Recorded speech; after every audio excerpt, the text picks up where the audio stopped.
오늘 이 밤에 주신 하나님 말씀을 함께 봉독하겠습니다. 신약의 말씀 요한복음 12장 3절부터 7절까지 말씀입니다. 이 말씀 봉독할 때 우리를 향한 하나님의 음성이 들려지기 바랍니다. 다 같이 한 목소리로 합독하겠습니다.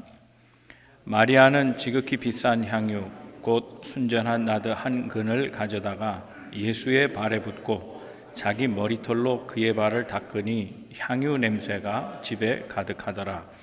제자 중 하나로서 예수를 잡아줄 가롯 유다가 말하되 이 향유를 어찌하여 300데나리온에 팔아 가난한 자들에게 주지 아니하였느냐 하니 이렇게 말함은 가난한 자들을 생각함이 아니오 그는 도둑이라 돈계를 맞고 거기 넣는 것을 훔쳐가미러라.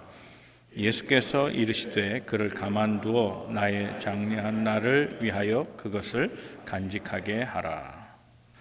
오늘은 읽은 본문은 향유를 쏟은 여인에 대한 이야기처럼 보이지만 그 속에 대비되는 한 인물 가롯 유다에 대해서 말씀을 생각해 보려고 합니다. 가롯 유다, 발음이 좀 어렵습니다. 가롯도 아니고 가리옷입니다. 가리옷, 이 가롯이라는 말은 우리 영어 성경엔 이스카리옷이라고 되어 있습니다. 이스카리옷. 근데 이스카리옷이라는 말은 오기입니다. 잘못 표기된 거고요. 키리옷이라고 하는 것이 유대 지명입니다. 키리옷을 이스카리옷으로 오기된 거죠. 잘못 표기된 것으로 그렇게 봅니다. 그런데 이 크리옷, 캐리옷이라고 하는 것은 어딘가 하면 지도를 보시면 지도가 잘 나오나 모르겠습니다만은 예루살렘을 찾으시면 사해 옆에 있죠. 예루살렘을 찾으시면 예루살렘 옆에 헤브론이라는 것이 보일 겁니다. 그 헤브론의 맨 마지막입니다. 그러니까 지도의 맨 아랫부분에 있습니다. 그러니까 유다 지방입니다. 그래서 유다 사람인데 이름이 유다입니다. 가리옷 유다. 왜 가리옷 유다라 했을까? 근데 구약 성경에는 이 가룟이 안 나오거든요. 가룟은 지방 이름입니다. 도시 이름인데 구약에는 안 나와요. 근데 안 나와서 정말 없는가 그랬더니 다르게 표현되어 있어요. 여호수아서 15장 23절에 보면 거기에 그리옷이라는 도시가 나옵니다. 그리옷, 그 그리옷이 이 가룟입니다. 그러니까 구약 성경이 있는 도시예요. 그게 잘못 표기되면서 이스카리옷까지 가버린 거예요. 그러니까 그리옷이 키리옷, 크리옷 이렇게 된 겁니다. 그래서 그리옷으로 표기되어 있습니다. 그런데 사람 이름 앞에 지명을 두는 이유는 다른 게 있지 않고 다른 똑같은 사람, 그 사람의 이름과 구별하려고 짓는 거예요. 어디 출신이다. 그러면 알 수 있잖아요. 어디 출신이다. 그러니까 어느 지방에 누구, 그건 그 사람이구나. 어느 지방에 누구, 그건 그 사람이구나. 이게 구별하려고 이름 앞에 지명을 붙이는데 이 사람은 다른 이유가 있습니다. 유다라는 이름이 물론 흔한 이름입니다. 좋은 이름이기도 하고요. 그런데 이 사람은 배반의 이름입니다. 그래서 다른 유다 그러면 상대적으로 좋은 유다가 되겠습니다. 좋은 유다와 차별하려고 나쁜 유다를 얘기하려고 가룟 출신의 유다다 이렇게 쓴 겁니다. 도대체 그는 누구이며 어떻게 하다가 예수와 합류하게 됐고 그리고 예수와 함께 지낸 사역은 어떤 것이었으며 마지막에 그는 예수를 왜 배반했을까? 그 이유에도 생각해 보며 오늘 주의 말씀을 한번 생각해 보기를 바랍니다. 우리가 말씀을 생각할 때는 언제나 이 시간만큼은 내가 가롯 유다가 될 수 있다는 생각을 하고 들어야 합니다. 하나님의 말씀을 나는 가롯 유다가 아닌데 라고 들으면 아무런 효과가 없습니다. 우린 가롯 유다는 분명 아닙니다. 그러나 그럼에도 불구하고 나도 어느 순간에는 가룟이 될 수 있다라는 겸허한 마음을 가지고 주의 말씀을 받으면 우리가 성찰이 되고 또 그로 인해서 보다 성숙한 삶으로 일부 전진해 갈 수 있을 것입니다. 이 말씀이 그래서 오늘 모두에게 은혜가 되는 말씀이 되기를 주님의 이름으로 축원합니다. 우리 옆에 분서로 권면하시고 말씀 듣겠습니다. 하나님은 오늘도 당신을 향한 계획을 가지고 계십니다. 첫 번째로 우리가 생각할 것은 이 사람은 배신의 아이콘이 된 사람입니다. 이 사람은 남쪽 출신이라 그랬죠. 예수의 제자들의 구성을 한번 보십시오. 12명 있었습니다. 12명 중에 11명은 어느 출신입니까? 북쪽 출신입니다. 우리로 얘기하면 이북 출신입니다. 한국도 초기 교인들은 다 이북 출신이었습니다. 평양을 중심으로 한. 그렇죠? 북쪽 사람들이 다 예수 그리스도를 따르던 제자들이었습니다. 11명이 갈릴리 출신입니다. 그런데 유일하게 한 사람, 남쪽 사람이 바로 가룟 유다입니다. 헤브론 밑에, 예루살렘 근방. 그러니까 남쪽 중에 아주 독특합니다. 근데 이 사람은 단지 아래쪽 사람이라는 것만 특이한 게 아니고 또 한 가지 이유가 있는데, 이 사람의 운동 성향이, 그러니까 정치적 성향이 열심당원이었다는 겁니다. 12명의 제자 가운데는 여러 유형의 제자들이 있습니다. 하나는 열심당원이 있고, 특별히 또 하나 대별되는 열심당하고 정반대에 있는 에센파 사람들이 있습니다. 보통 일반적으로는 예수님의 12제자 가운데 2명 정도는 열심당원이라고 그렇게 확실하게 얘기합니다. 시몬이라는 사람과 유다라는 사람, 오늘 본문의 사람입니다. 또 하나는 조금 더 넓게 보면 4명으로 확대해서 하는 해석이 있는데, 그 4명에는 베드로와 요한도 들어갑니다. 베드로를 그 근거로 보는 이유는 예수께서 잡히시던 때에 감람산에 찾아온 가룟 유다와 그 일행과 맞서서 싸우다가 품었던 칼을 빼서 제사장의 종 말고의 귀를 쳤다 하는 장면이 나오죠. 일반적으로 제자들은 칼을 품고 다니지 않습니다. 그러나 열심당원의 특징 가운데 하나가 칼을 차고 다닙니다. 이들은 무장봉기가 주요 저항 운동의 하나였기 때문에 그렇습니다. 무장으로 봉기하고 그래서 힘으로 외세를 맞서야 한다. 이런 좀 급진파들입니다. 과격단체들입니다. 그래서 베드로까지도 그렇게 포함한다면 예수님의 제자들 가운데 3분의 1이 열심당원이었다는 겁니다. 그 중에서도 또 다른 파가 있었는데 에센파라 그랬는데, 요한복음 3장 26절에 보면요, 거기에 세례 요한에게 세례받은 이후의 얘기가 나오는데, 그 세례받은 사건 이후에 세례 요한의 제자들이 예수에게로 가는 장면이 나옵니다. 큰일 났습니다. 그가 말씀을 선포하고 우리가 세례 준 자인데 그가 우리 제자를 다 끌고 갑니다. 우리 사람들이 다 끌고 갑니다. 그렇게 얘기하니까 세례 요한이 얘기합니다. 그럴 만한 분이다라는 겁니다. 그럴 만한 분이다. 나는 세례도 줬다. 그는 흥해하는 분이다. 그것을 이상하게 여기지 말라고 제자들을 타이릅니다. 이 장면에서 보면 세례 요한의 제자 가운데 많은 수가 예수를 따랐던 사람들이라 볼 수 있는 거죠. 그러니까 예수님의 제자 가운데는 기도의 영성을 가진 사람, 광야의 영성을 가진 사람, 세례 요한처럼 토구를 파고 음식을 금식하며 검소하게 하고 그래서 기도하는 영성을 가진 에센파 사람들도 있다는 겁니다. 자, 열심당원입니다. 게다가 남쪽 출신입니다. 뭔가 좀 가룟 유다는 특별히 달랐습니다. 그러나 사역은 똑같았습니다. 차별이 없었습니다. 12명의 제자 가운데 한 사람도 예외 없이 다른 사역을 한 것이 아니라 하나님 나라를 선포하고, 그 과정에서 걸림돌이 되는 병을 고치고 귀신이 지배하고 있는 사람들, 또 열병에 걸린 사람 등등을 비롯한 귀신병에 걸린 사람들을 쫓아내면서 고쳐냅니다. 이 사역을 제자들과 똑같이, 다른 제자들과 다르지 아니하는 평등한 사역을 동등하게 해냅니다.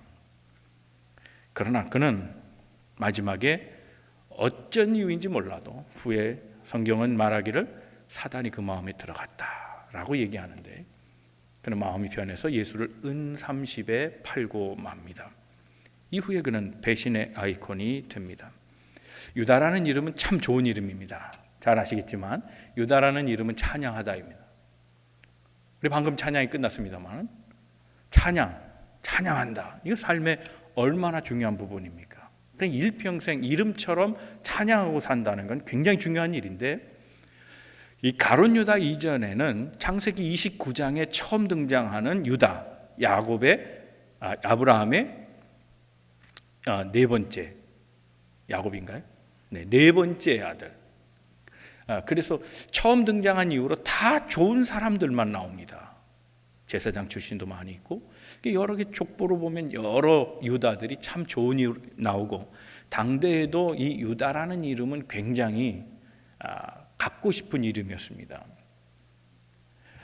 가룟 유다 이전에 약 한 100년 전부터 마카비 운동이라는 게 시작됐는데, 이 마카비의 이름 풀네임이 유다 마카비입니다. 그러니까 독립투사였습니다. 존경받는 이름입니다. 우리로 얘기하면 뭐 안중근, 물론 안중근이라는 이름도 처음에 지었다가 나중에 안중근이라는 이름 배반자 가운데 누가 또 있어가지고 중근이라는 이름은 별로 안 쓰였다고 그럽니다. 시대에 대통령이 태어나면 대통령 이름을 짓고 싶고 뭐 이런 거예요. 자기 자식을 대통령처럼 만들려고 뭐 그런 거예요. 따라하고 싶은 이름이었다는 거예요. 마카비, 그들에게 존경받는 지도자의 이름이었습니다. 그러니까 유다라는 이름은 다 짓고 싶은 이름이었는데, 이 가룟 유다부터 유다라는 이름을 안 짓습니다. 소위 지금까지도 기독교 영향 아래에 있는 많은 나라들이 유다라는 이름을 그대로 짓지 않고 지으려면 이름을 바꿔서 짓습니다. 주드, J-U-D-E, 영어권에서는 J-U-D, 주드. 여러분 잘 아시는 비틀즈의 노래도 Hey Jude, 이게 주다라는 뜻이에요. 유다라는 뜻입니다. 그러니까 이름을 좋은데, 하나님을 찬양한다는 뜻을 가졌으니까 좋은데 유다스라는 말을 쓰지 않는 겁니다. 가룟 유다 때문에 그렇습니다. 여러분 잘 아시는 헤비메탈 그룹 주다스 프리스트, 여러분 잘 아시죠? 박은석 집사님 무슨 노래가 있습니까? Before the Dawn. 모르세요? 집사님 모르시면 내가 한 방 맞았네. 나만 아네. 페인킬러, 브레이킹 더 로, 뭐 그런. 네. 유명한 노래들이 있습니다. 근데 이 사람의 자켓을 봐도 그렇고요. 보세요. 5명의 멤버가 있는데 이게 헤비메탈 복장의 시조입니다. 이 사람들 때부터 헤비메탈 그룹은 이렇게 입어야 한다는 전형적인 모델이 되기도 합니다. 공연 때 모터사이클, 오토바이도 사용하고요. 모자 쓴 거 보십시오. 나치를 연상합니다. 그리고 온갖 상징을 보여요. 다 사탄적인 상징입니다. 이들의 음악 가운데는 가사가 좋은 내용임에도 불구하고 매우 사탄적인 스피릿이 들어가 있습니다. 주다스 프리스트. 주다의 홀이라는 말도 있습니다. 주다스 윈도우라는 말이 있습니다. 그것은 오늘날도 쓰이는 말인데, 감방에서 그 특별히 악랄한 죄수를 관찰하려고 조그맣게 구멍을 내서 들여다보는 거, 스파이짓을 하는 거예요. 그걸 주다스 홀이라고 말합니다. 주다스 고트라는 말이 있습니다. 염소. 주다스 고트는 뭐냐면, 보통 고트를 쓰기도 하면 트레인된 고트들을 써서 양들을 이동할 때나, 양들은 게을러서 이렇게 한번 엎어지고 그러면 그냥 안 일어난답니다. 그러면 이게 상처가 나고 썩는답니다. 털이 있으니까 뜨거워지고 흙하고 접촉되니까 뭐 바이러스, 박테리아 뭐 이런 것들이 이제 문제가 되겠죠. 그래서 양들이 쳐받는다는 겁니다. 염소들이. 그런 역할을 하는데, 이 주다스 고트라는 말은 다른 의미입니다. 양들을 도살장으로 끌고 갈 때 유인하는 게 주다스 고트입니다. 양들은 도살할 때 되면 안다는 겁니다. 그럼 두려워할 때 양의 천적 비슷한 못되게 하는, 그래서 고트를 풀어가지고 고트가 들이박으면서 도살장으로 집어넣는다는 그런 역할을 하는 거예요. 도살, 슬래터의 역할을 하는 것이 주다스 고트입니다. 좋은 이름으로 쓰여지지 않습니다. 완전히 배신의 아이콘이기 때문에 그렇습니다. 기피의 이름, 짓고 싶지 않은 이름, 생각하고 싶지 않은 이름, 담고 싶지 않은 사람이 돼버리고 만 겁니다. 그는 똑같이 예수의 제자로 활동했는데, 그는 어느 순간 물욕으로 인해 그는 버려진 사람이 되고 말았습니다. 어떻게 하면 버림받지 않을까? 그 다음은 두 번째에 있습니다. 회개입니다. 그런데 불행하게도 이 가룟 유다는 회개의 기회를 놓친 사람입니다. 주님은 모든 제자를 다 사랑하셨습니다. 제자뿐이겠습니까? 주님은 모든 사람을 다 차별 없이 사랑하셨잖아요. 아니요, 차별하신지도 모르겠어요. 약자를 더 사랑하셨죠. 하물며 가룟 유다를 사랑하지 않았을 리가 없습니다. 그런데 3년 동안 지극정성을 쏟아 부었어도 가룟 유다는 그의 타산적인 자기 자신에 몰입해버리고 예수의 사랑을 거절하고 말았습니다. 예수의 사랑을 거절한 사람, 예수의 보호받기를 원하지 않는 사람, 사단의 타겟입니다. 사단이 그 마음속에 예수를 팔 생각을 넣었다는 겁니다. 이후로 그는 배반적인 일들을 하며 예수의 마음을 거스르게 했습니다. 모르겠습니다. 예수님이 처음부터 가룟 유다를 만날 때부터 이 자는 배반할 자다라고 아셨는지 모르겠지만 그 언급은 전혀 없습니다. 그건 주님의 생각이고 그 주님의 생각을 내가 다 알 수는 없습니다. 그런데 분명한 것은 예수님의 사진 마지막에는 분명히 그것을 아셨습니다. 적어도 사탄이 그 마음에 들어갔다라고 표현된 이후에는 주님은 몇 번 경고를 하셨습니다. 이 중에 내 팔자가 있다. 그런데 제자들 모두가 다 얘기합니다. 접니까? 라고 얘기합니다. 급니까? 라고 했으면 이미 모든 사람이 낌새를 알아챈 겁니다. 수상한 짓을 하고 있다. 저자는 아무래도 이상하다. 왕따를 놓든지 틀림없이 뭔가 했을 겁니다. 그런데 모두를 속였습니다. 주님만이 하셨습니다. 다 납니까? 이분 가룟 유다조차도 접니까? 네가 안다. 네가 안다. 주님께서 누차에 걸쳐서 수차례 계속 자극을 주셨지만 그는 회개하지 않았습니다.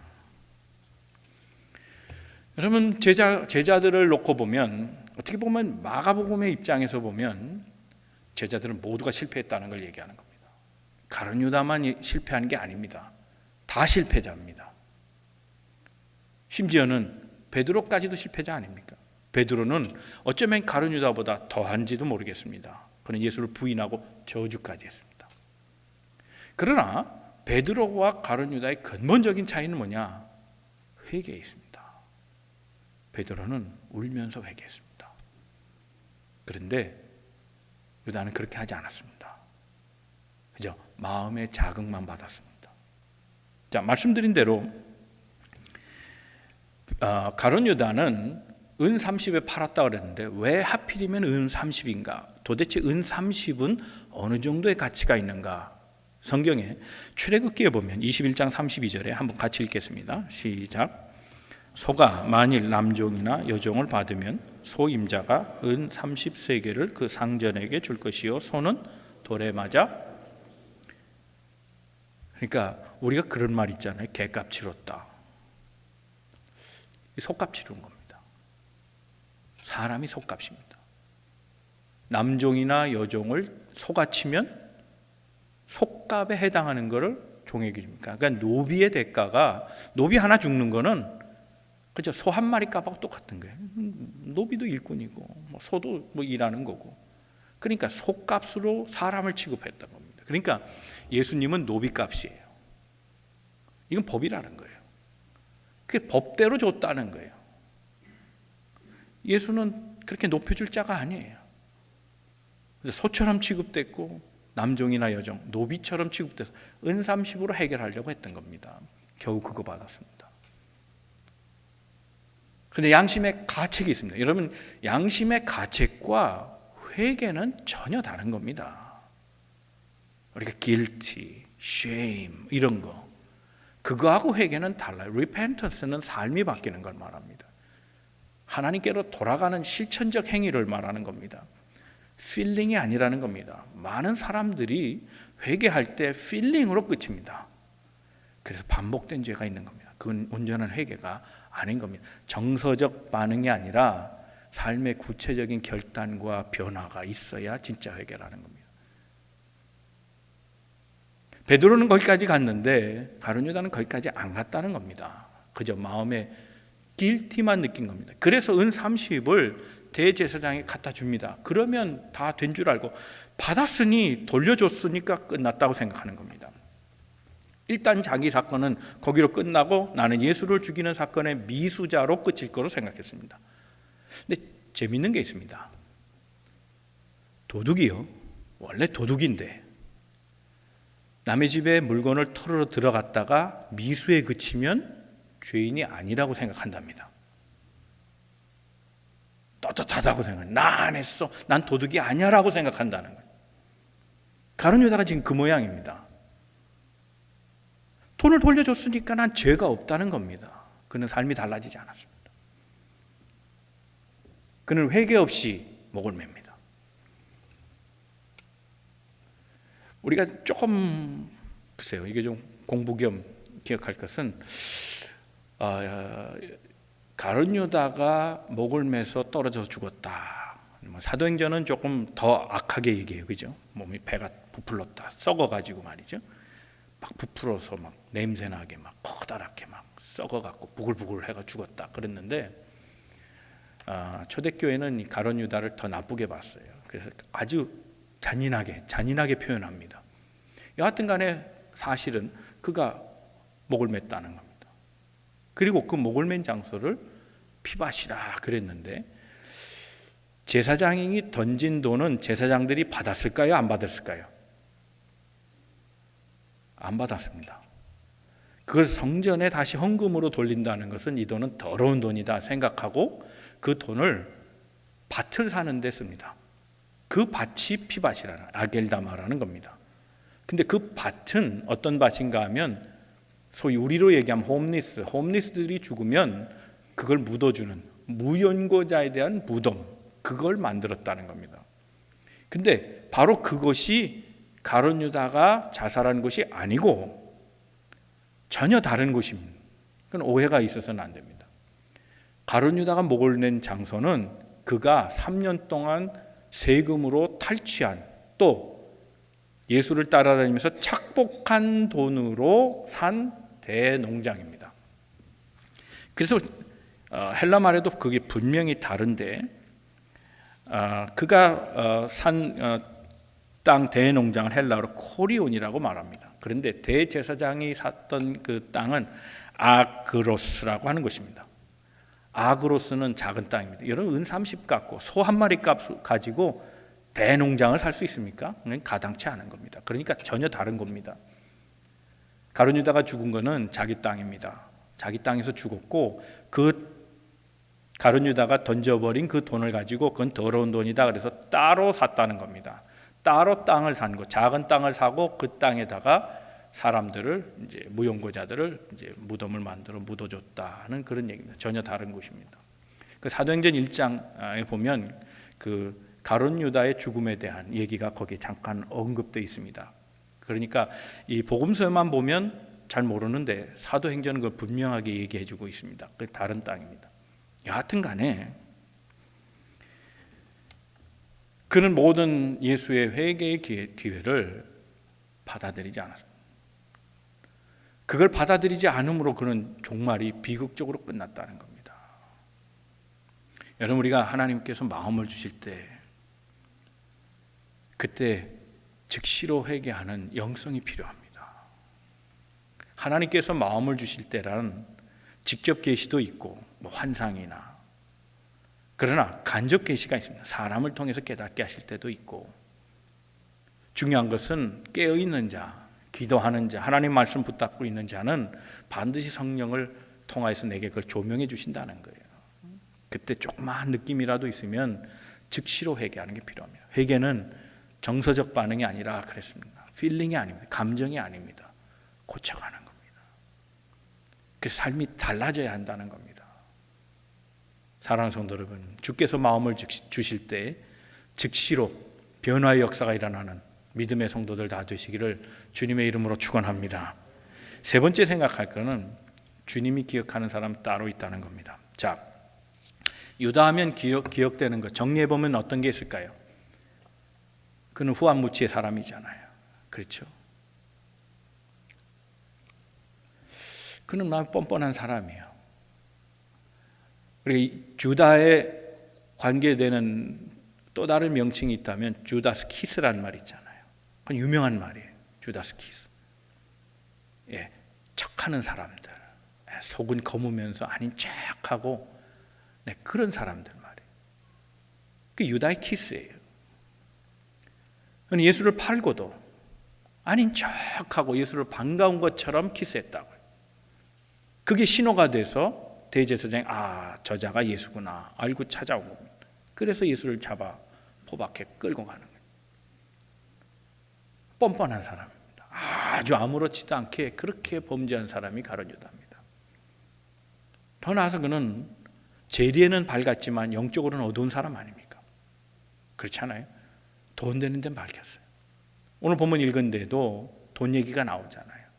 한 여인의 숭고한 헌신을 돈으로 환산해요.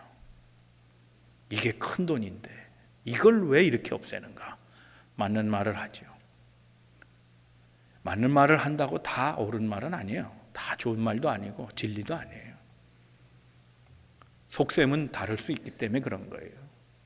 옳은 얘기를 한다고 속셈이 깨끗하다, 그건 보장이 안 돼요. 옳은 말 갖고는 알 수 없어요. 자기 입속을 채우는 사람들에게 이 옳은 말은 오히려 상대방을 죽이는 무기가 될 뿐 아무 의미가 없어요. 그는 영적으로 매우 민감한 사람이에요. 재리는 밝아도 육적인 눈은 확 띄어졌는데 영적인 눈은 전부 감고 산 사람이에요. 왜요? 예수를 3년 동안 따라다니는데 예수가 누군지 몰랐잖아요. 이런 우가 어디 있습니까? 여러분, 우리가 시작할 때 가룟 유다가 내가 될 수 있다라는 말씀을 드렸는데 우리는 어떻습니까? 예수를 따르는 우리가 예수에 대해서 잘 알고 있습니까? 정말 예수의 제자입니까? 주님의 마음, 그것을 정말 잘 알고 갑니까? 아니면 주님의 마음은 신경 없습니까? 주님의 마음을 아프게 하는 것은 없습니까?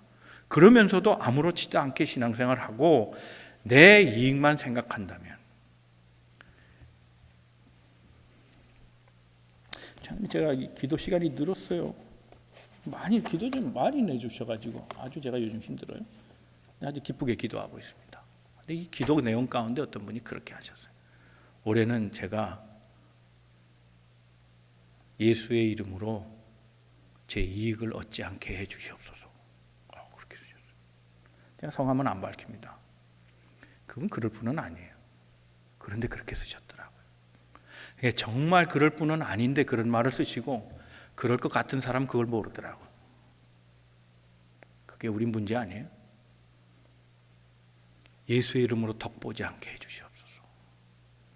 예수 믿고 내가 잘 되고 예수는 잘못 되고, 예수 믿고 내가 올라가고 예수는 도로 떨어지고, 그런 삶 살지 않게 해주시옵소서. 하나님 말씀으로 이익 보는 자 되지 않게 하옵소서. 줄줄이 그런 것만 썼어요. 참 훌륭한 영성을 가졌다. 그래서 그게 제 기도 같더라고요. 그래서 저는 제가 기도하는 마음을 가지고 그분을 위해 기도해 드렸어요. 하나님, 이런 사람 복 주셔야 합니다. 이런 사람 잘 되게 해주셔야 합니다. 가룟 유다는 정말 후한무치한 사람입니다. 더더군다나 참을 수 없는 건 어떻게 주님의 뒤를 그렇게 따르면서 주님과 동고동락하면서 예수님이 누군지 모르고 살았냔 말이에요. 교회 생활 10년 하고도 예수를 모른다면 우리가 가룟 유다와 다를 바가 뭐냐 하는 거예요. 이건 좀 한번 심각하게 생각해야 합니다. 그렇다면 가룟 유다처럼 되지 않으려면 어떻게 해야 되느냐? 이 여인처럼요. 그래서 오늘 본문은 이걸로 잡은 겁니다. 가룟 유다에 대한 얘기가 여러 가지 있는데 그 중에서 이 여인의 얘기가 포함된 이 본문을 잡은 이유는 가룟 유다와 다른 사람이기 때문에 그런 겁니다. 주님도 그걸 말씀하시는 것 같아요. 그래서 향유를 부은 여인과 가룟 유다의 얘기를 같이 병행해서 둘을 대조하고 있다고 생각이 됩니다. 이 여인을 생각해 보십시오. 이 여인은 자기의 장례를 위해 준비했던 자기 거예요. 자기의 모든 것이에요. 비싼 겁니다. 300데나리온이다. 한 데나리온은 그건 하루의 노동값이에요. 그러니까 1년 365일이니까 휴일을 빼고 하면 1년치 노동인 거예요. 그러니까 하루에 100불 버는 사람이라면 이건 3만 불이에요. 1년치 값이에요. 1년치 월급이에요. 그걸 주님께 깼다는 거예요. 조금으로는 안 됐어요. 조금 따라서 드리는 건 안 됐어요. 완전히 깨서 하나도 남김없이 예수의 발에 부었단 말이에요. 누가복음에 의하면 머리털까지 풀러서 닦아주셨다. 그만큼 예수님 귀한 분이었다는 거예요. 그에게는. 이를 영적으로 보면 예수의 장례를 준비한 거다. 성경 그렇게 해석했지만 이 여인이 그걸 생각하고 했는지는 모르겠어요. 그렇지만 이 여인은 자기 걸 다 드렸단 말이죠. 가룟 유다가 되지 않으려면 이와 같은 마음이 필요해요. 힘에 벅차게 드린다예요. 이게 답이에요. 우린 점점 힘에 벅찬 걸 싫어해요. 조금만 일이 과해도 피곤해하고 피곤한 일은 시키지 말라는 거예요. 근데 아니에요. 성경의 원리는 그렇지 않아요. 힘에 벅차게 드리는 시간, 물질, 정열, 에너지 같은 것들 말이죠. 그거 벅차게 드리는 거예요. 바빠서 못하죠. 그렇기 때문에 시간을 내야 하는 거예요. 피곤해서 못하죠. 그랬기 때문에 더 힘을 내서 해야 되는 거예요. 바빠서 못하고 피곤해서 못하면 점점 일이 줄어들어요. 그러면 주님께 드릴 게 없어요. 드리지 못하는 신앙이, 메말라버린 신앙에는 계산적인 신앙이 되기 쉬워요. 이 돈을 가난한 자에게 주었습니다. 지극히 당연한 말만 하고 자기는 조금 더 헌신하지 않는 사람이 되고 마는 거예요.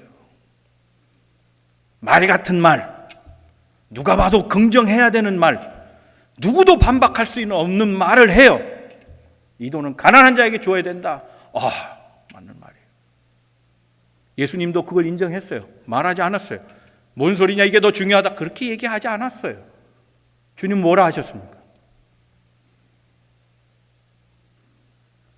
가난한 자를 구제하는 것은 끝나지 않는 얘기라는 겁니다. Never ending story. 누구도 할 수 없는 일이에요. 그러나 이 여인은 지금 마지막처럼 했다는 거예요. 마지막처럼. 우리 찬송 부를 때 맨 마지막 찬송 가운데 찬송가 바로 앞에 찬송 있잖아요. 성령과 진리로 예배하리라. 성령과 진리로 예배하리라. 무엇처럼요? 무엇처럼? 마지막 예배처럼. 오늘이 마지막인 것처럼 하는 거예요. 벅차게 드리며 이 기회가 아니면 주님을 섬길 수 없다. 다시 주님을 못 볼 것 같은 마음, 그래서 내 모든 걸 쏟아붓는다는 이 마음이 있을 때 주님이 그것을 기억하시고 이 일이 행해지는 것마다 이 여인을 생각하게 하라. 주님이 기억하게 하는 자가 됐어요.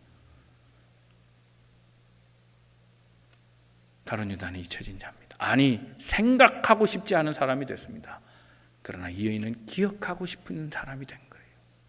그러니까 가룟 유다가 되지 않으려면 힘써서 드릴 줄 알아야 하고 오늘이 마지막인 것처럼 주께 충성할 줄 알아야 되는 거예요. 이번에 우리가 사역팀을 24개 했습니다. 24개 팀장을 맡기면서 부팀장을 맡기면서 반응들이 많아요. 합니다. 못합니다. 그런 분들 계시더라고요. 다 사정은 이해해요. 한번 다시 질문할게요. 만약 올해가 당신의 마지막이라면 어떻게 하시겠습니까? 지금 섬길 수 있는 기회가 마지막이라면 어떻게 하시겠습니까?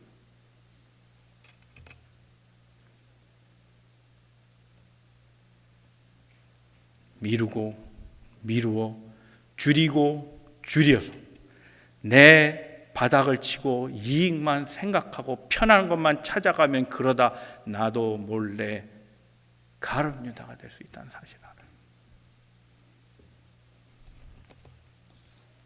얼마 전에 책을 읽다가 어떤 시인의 이야기를 봤습니다. 정호승이라는 시인의 시입니다.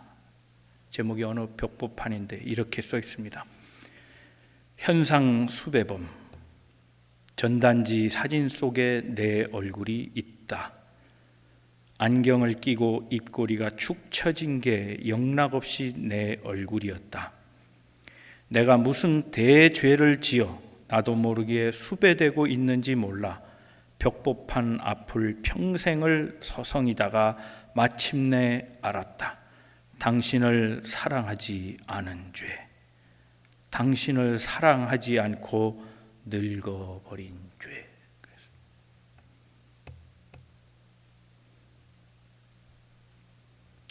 우리 주님을 판자는 아닙니다. 그러나 시인의 영성은 주님을 더 사랑하지 못한 게 죄랍니다. 그 사랑을 연기해서 오늘 늙어버린 더 사랑할 수 있는 시간이 부족하고 더 일할 수 있는 열정과 에너지가 다 말라버린 나, 그게 지금 현상수배범으로 벽보에 걸려 있다는 겁니다. 여러분, 우리는 참된 제자라고 스스로를 생각합니다. 그렇다면 살펴볼 일입니다. 우리의 마음이 그 열정이 식어질 때 우리는 가룟 유다가 될 수 있다는 사실을 기억해야 합니다. 주님을 더 사랑하는 올해 한 해가 되기를 바랍니다. 주어진 일에 최선을 다하고 오늘이 마지막인 것처럼, 이번 달이 마지막, 이번 기회가 내 삶의 마지막인 것처럼, 올해는 내 인생의 끝이 되는 것처럼 하나님 앞에 쓰임받기 위해서 충성하고 헌신하는 한 해. 주님이 기억하는 우리 만남의 모든 성도들 다 되시기를 주님의 이름으로 축원합니다.